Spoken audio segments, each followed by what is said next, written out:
नाम है Sandeep Yadav. I am from India, Hyderabad. I am a professional YouTuber and motorcyclist. So my question is, Hinduism has given to this world yoga for the fitness and Ayurveda to cure some diseases and Vedas for the knowledge. And I want to know what Islam or Quran gave to this world. Imagine करो ये कितना दुनियादार आदमी है, इसको दीन दून की क्या परवाह नहीं, सूट पहन के फिरता, ऊपर स्कल कैप पहना, अड्डा कोजा लागदा ना इते जाकंदा. अच्छा वो क्या कह रहे हैं, no true scholar would cry and whinge about for special treatment. यानी स्पेशल ट्रीटमेंट के लिए रो रहा है. एक तो तुझे स्टेट गेस्ट बनाया, वो भी उन्होंने अपनी पॉलिटिक्स खेलने के लिए, तुझे स्टेट गेस्ट बनाया, तुझे इतनी इज्जत दी, ऐसी तेरी बीमार बकरे जैसा मुंह है तेरा. भाई साहब ने कहा कि वो हिंदू है हैदराबाद से, और हिंदुइज्म ने योगा दिया सेहत के लिए, आयुर्वेद दिया है बीमारी दूर करने के लिए, और तीसरी चीज Vedas for the knowledge. Veda for knowledge. इस्लाम ने क्या दिया? यूट्यूब के एड से अगर आप कमाते हैं, वो एड में लड़की आ जाएंगी, म्यूजिक आ जाएंगी, ये आ जाएगा वो. आप अगर कोई आदमी वो औरत को देखता है मेकअप के साथ, उसके दिमाग में कुछ नहीं होता है तो डॉक्टर के पास जाना चाहिए. क्योंकि उसको स्कूल नहीं भेजना चाहिए. तालीम देना बच्चों को ये जायज ही नहीं है. बच्चियों को तो बिल्कुल ही स्कूल नहीं भेजना चाहिए. ये तो बहुत से कहते हैं बच्चियों के बारे में. बच्चियों को तो स्कूल बिल्कुल ही नहीं भेजो, को तालीम देनी ही नहीं चाहिए. इन लोगों की जितनी पिटाई हो ना उतनी कम है. ये सिर्फ एक ही जबान समझते हैं. इनके अंदर कोई इंसानियत नहीं है, इनके अंदर कोई दूसरे के दुख को या उनके कल्चर की रिस्पेक्ट बिल्कुल भी नहीं है इन लोगों में, और इसलिए इस तरह की बातें करते हैं. डॉक्टर जाकिर नाइक जो पाकिस्तान में मौजूद है, वो भी कह रहे हैं मैं पाकिस्तान में एक नहीं हर शहर में मदरसा यूनिवर्सिटी मतलब ये खोलने जा रहा हूँ, हर बड़े शहर में. तो मैंने इरादा किया चंद दिनों पहले, क्या इंशाअल्लाह हम इस्लामिक यूनिवर्सिटी कायम करेंगे, ना के पाकिस्तान में, इंशाअल्लाह हर इंपॉर्टेंट शहर में पाकिस्तान के.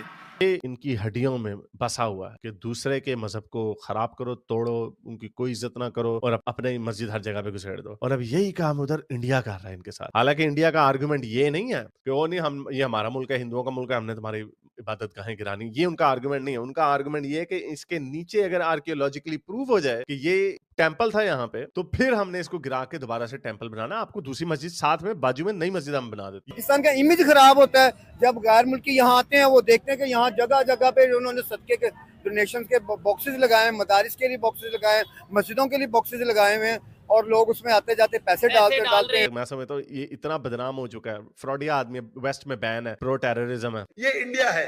और अभी आपको दिखा दिया कि ये तो कहता है कि हाँ जी उड़ा दो जितने मंदिर, गिरजाघर, सिनागॉग मार. तभी तो इसराइल नहीं अफोर्ड कर सकता मुसलमानों के नीचे रहना, वो अफोर्ड ही नहीं कर सकते. इन्होंने उड़ा देने उनके सारे कुछ. तो पाकिस्तान का इमेज ये जाता है कि ये सारी कौम मांगने भी लगी हुई है. हाँ। इनके वजीर आज़म भी मांगते हैं, इनके जो अवाम है वो भी मांगती है, इनके मौलाना भी हज़रात मांगते हैं. दीनी मदारिस इतनी इज्जत उन्होंने दी.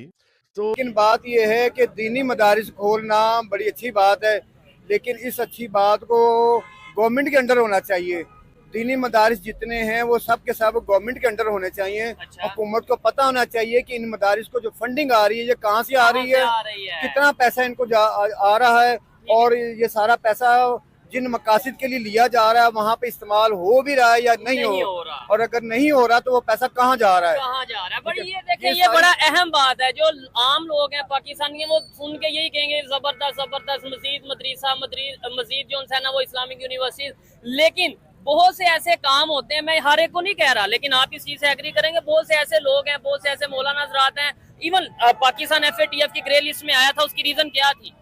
उसकी वजह भी यही थी कि हमारे यहाँ जो गलत तरीके से फंडिंग की जाती है दीनी मदारिस को, और जो लोग फंडिंग दे रहे होते हैं उनका पैसे की भी उन्हें पता नहीं, वो तो अपने लिए ही कर रहे होते हैं ना, अपने लिए पैसे की भी अकाउंटेबिलिटी नहीं होती कि इनके पास ये पैसा आया कहाँ से है. ठीक है, इन्होंने ये जो 1 अरब रुपए का चेक किसी ने दे दिया, ये 1 करोड़ रुपए का डोनेशन दे दिया, वो 1 करोड़ रुपए उसके पास कहाँ से आया, वो लगेगा कहाँ पे? ये सारा कुछ वो चेक एंड बैलेंस होना जरूरी है.